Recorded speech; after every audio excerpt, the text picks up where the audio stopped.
This is You Are the Only Exception by loubuggins and Supernova D Lurking Umbra.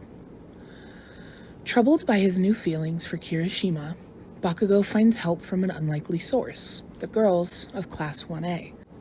They discuss best makeup practices, relationship statuses, and the spectrum of sexuality and romantic orientation. Typical girls' night, part of the MHA Inclusivity Bang. Living in a society where people could grow to the size of a skyscraper or had the actual physique of an orca whale made questioning their sexuality more of an afterthought. Bakugou grew up with parents in the fashion industry, which meant meeting people all over the spectrum of queerness. His parents had entertained many in their modest home. As a boy, he never questioned it when a man kissed another man or if a person introduced themselves with different pronouns. If the orientation was new to him, he would simply shrug and mentally note it away for later. Sexuality was never an issue, until he went to UA. To be more specific, sexuality hadn't been an issue until he met Kirishima. Bakugou didn't know what he felt for Kirishima, just that it was different from any other relationship he had experienced. Admittedly, Bakugou didn't even have friends, real friends, until UA either, but the way he felt towards Kirishima was different than his other friendships. He just didn't know what that meant. Bakugou barely liked thinking about his feelings too deeply, much less talking about them, but if he had to talk about them, he'd much rather talk about them to Kirishima. In the days before UA, and the days before Kirishima had forced his way into Bakugou's life, Bakugou would live every day like a bomb was strapped to his neck, or perhaps hands would be more accurate. Though it wasn't his actual exploding palms that made him feel this way. It just seemed like his early childhood had wound him up like a toy, and there was a tension in him that he couldn't release without, metaphorically and literally, blowing things up. People said he had a short temper, and they weren't wrong. The little things that bothered him quickly added up to big things, and those big things would cause him so much stress that he often would combust from the pressure. Sometimes it was toys, sometimes it was school supplies, sometimes it was people. Namely, a frail green-haired boy that seemed to always be around when Bakugou was on the verge of an outburst, and made for an easy target. Every day felt like he was trapped in this cycle of anger that he couldn't escape, until he met Kirishima. The boisterous redhead hadn't said much to Bakugou in the first few weeks of UA, but he was loud enough with the other extras that Bakugou had to notice him. He was always giving away compliments like they were candy, and the fake smile plastered on his face all day never seemed to waver. During quirk training, he didn't seem concerned with his lower rankings in every activity. The guy wasn't the worst in their class, but he certainly was far from the best. Honestly, Bakugou didn't think much about the boy at first. Why would he? He knew that boy would never be serious competition or get in his way to becoming the number one hero. He was just some extra in the movie that was Bakugou's life. Then came the sports festival. Kirishima had vowed to be his unbreakable horse, to go after Deku and his points, and then he had done it. He proved himself willing to put in the work to keep up with Bakugou. Bakugou had had his share of followers, but Kirishima stood out as someone willing to stand beside him rather than behind, and Bakugou couldn't help but notice. Their friendship grew after that, Kirishima easily working his way into Bakugou's life. Kamino really just confirmed that they were friends, that Kirishima understood him better than anyone else in the world. That was good enough for Bakugou, that he had actual friends, that Kirishima had stormed into his life and was perfectly fine with staying there. So he didn't know how he had ended up at a girls' night in Ashido's room, where all the girls were gushing about their crushes. Maybe, just maybe, Ashido had begged him to make some snacks for them, and he had agreed because she was his friend too. He didn't quite get what made it so interesting to talk about, but the girls had asked for him to stay a while when he had come to drop off the snacks. It was odd. He knew that others his age were forming crushes and dating, but he didn't realize that other people had so many crushes. Yuaraku was oh so obviously head over heels for Deku, but apparently it was customary for her Gakure to regale the rest of the group with her newest crush every few weeks. Bakugou didn't know if he had even had a single crush before. Where's Invisibitch anyway? Bakugo asked as he settled into the space next to Ashido, in a standard gruff tone that most of the girls could see through by now. He had been wheedled into staying for 10 minutes and not a second longer, but that didn't mean that he couldn't be involved, even if he didn't fully see the point of it. Of course, he found himself regretting his actions when Ashido began to giggle obnoxiously. "Sakakura has a date," she practically sang, continuing to giggle as she waggled her eyebrows in his direction. Bakugo didn't understand why she was getting so giggly and gross about it. "Yeah, she was really excited about this one," Asui added. "She's been crushing on Ojiro for months now. It's about time they go out," Jiro said with a roll of her eyes as she relaxed further into Yaoyorozu's hold. "Confessing to your crush is hard for some of us," Uraraka replied with a blush darkening her face. "We can't all be so sure that our crush likes us back." "Aw, Uraraka," Ashido cooed, rocking the girl who sat next to her back and forth by the shoulders. "We've all told you before, he definitely likes you back." "You can't know that. Maybe he's just being nice," Uraraka protested. The other girls all hurried to reassure her, and Bakugo watched in almost awe as they spent the next several minutes with Uraraka being disparaging, while the other girls did their best to encourage her. Bakugo didn't understand why they spent so much time on it, especially when Uraraka seemed so sure about her stance. "Why does it even matter anyway?" Bakugo finally asked, when it was clear that the girls would keep talking in circles for hours if allowed. "What do you mean, what does it matter?" Ashido practically squealed in his ear. Bakugo grimaced and moved back further into his corner of the couch. "Of course it matters if the person you like likes you back. How else are you supposed to know if you're both in love?" "Who cares if you're both in love? That doesn't mean shit. I don't understand why you can be interested enough to talk about that crap for so long," Bakugo grumbled. Ashido gasped loudly, like he had insulted all of her ancestors, or like she was trying to breathe in all the air in the room. "I love talking about romance," she declared unnecessarily loud. "Well, I don't," Bakugo protested. He had backed into the corner of the couch as far as possible and crossed his arms, very clearly displaying that he no longer wanted to be there, and yet not actively leaving. "I don't get why you want to talk about it so much when it's not even real." The room was quiet enough to hear a pin drop. The silence made all the more striking in contrast to the loud argument before it. "Are you saying you don't think romance is real?" Ashido asked softly after a long moment of silence. Bakugo opened his mouth to answer, only for Uraraka to ask another question first. "Have you never been in love, Bakugo?" she asked gently, a frown forming on her face. Bakugo could feel his face heat in embarrassment at the way all the girls were staring at him like something to be pitied. "Don't know," he finally mumbled, focusing his gaze determinedly at a blank bit of wall. "Don't think so." "What about Kirishima?" Asui asked as she moved from where she had been sitting on the floor to lean on the couch near where Bakugo was sitting. Bakugo frowned. "What about Kirishima?" Asui shrugged half-heartedly. "You two seem awfully close. I just assumed there was something going on between you." "Well, there's not," Bakugo snapped. He paused and added, "At least, I don't think there is." Ashido perked up at that, looking intently at Bakugo. "You don't think there is?" Bakugo shrugged. "I don't really know what it feels like to be in love. How am I supposed to know if maybe he does think it's romantic like some of you extras seem to think it is? If Kiri thinks your relationship is romantic, maybe you should talk to him about it. But how do you feel about it being a romantic relationship?" Ashido asked. Bakugo shrugged again. "I don't know.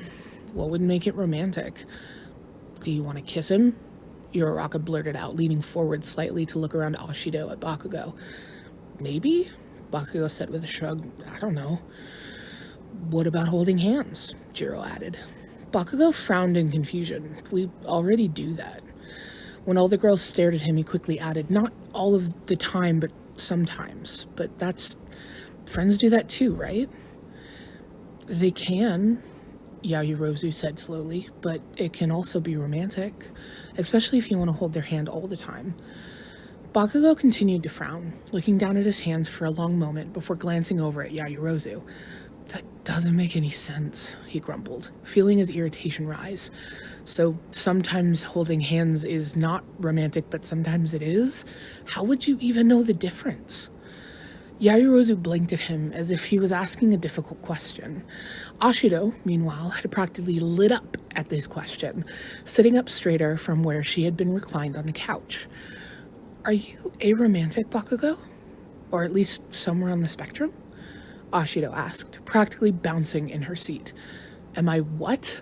Bakugou snapped. "Aromantic," Ashido replied breezily, ignoring his bit of temper with the ease of someone who spent a decent amount of time around him. "It means you're not romantically attracted to anyone, or really it's a bit of a spectrum, so you might feel romantic attraction under certain conditions." Bakugou still wasn't exactly sure what romantic attraction felt like, but it wasn't like he had ever wanted to kiss or hold hands with anyone that wasn't Kirishima. What kind of conditions? "Well, it differs from person to person," Ashido started to explain. "Some people never feel romantic attraction. Some people only feel it sometimes. Some people only feel it once a strong bond has been established, all sorts of things." "How do you even know so much about this stuff?" Bakugou questioned. "I'm cupio-romantic," Ashido said with a grin. "It means I don't feel romantic attraction, but still want to be in a romantic relationship." "There's a word for that?" Bakugou asked with a thoughtful frown. "Is there a word for people who have only been romantically interested in one person?" "Not technically, but that sounds pretty similar to demi-romantic to me, when you only feel romantic attraction after establishing a close bond," Ashido explained. "Yeah, that sounds right," Bakugou replied hesitantly. "I mean, maybe? I still don't know if I really do have romantic feelings towards shitty hair. How could I even tell? Does he blush a lot when he's with you?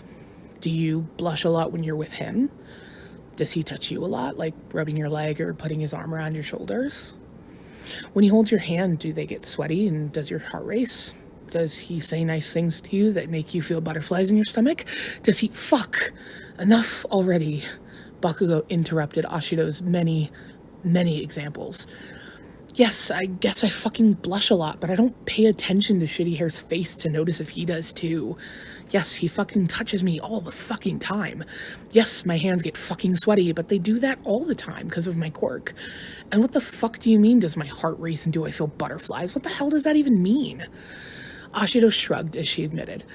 "I don't know. I don't feel romantic attraction. Those are just all the standard romantic feelings aloes say they feel. Right, girls?"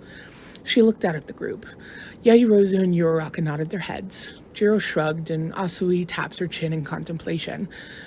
"I'm not sure romantic feelings are universal, Giro."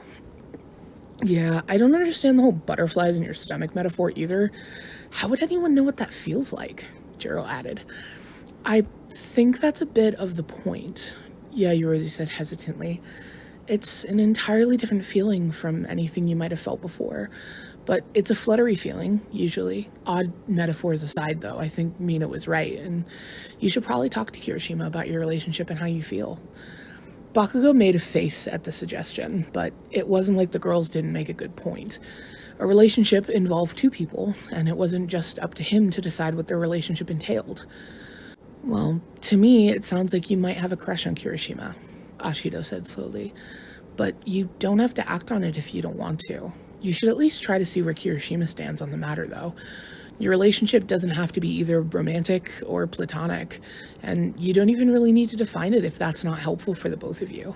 A queer platonic relationship might be a better fit for the two of you, where it's more than just friendship, but different from a typical romantic relationship. But what if I do want the kissing and hand-holding and romance stuff?" Bakugou asked hesitantly, half mumbled, as if he didn't want anyone to hear.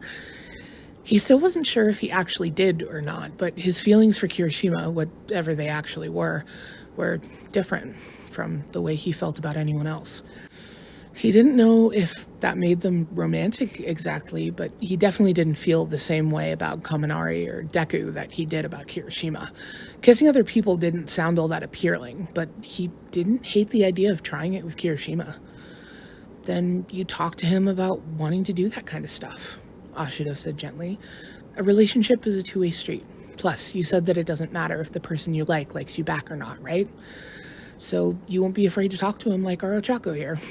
"Hey," Uraraka mumbled at the comment. "I'm working on it." Ashido gave her a placating smile and patted her gently on the shoulder. But I don't Bakugou cut himself off abruptly, hesitating for only a moment before pushing forward.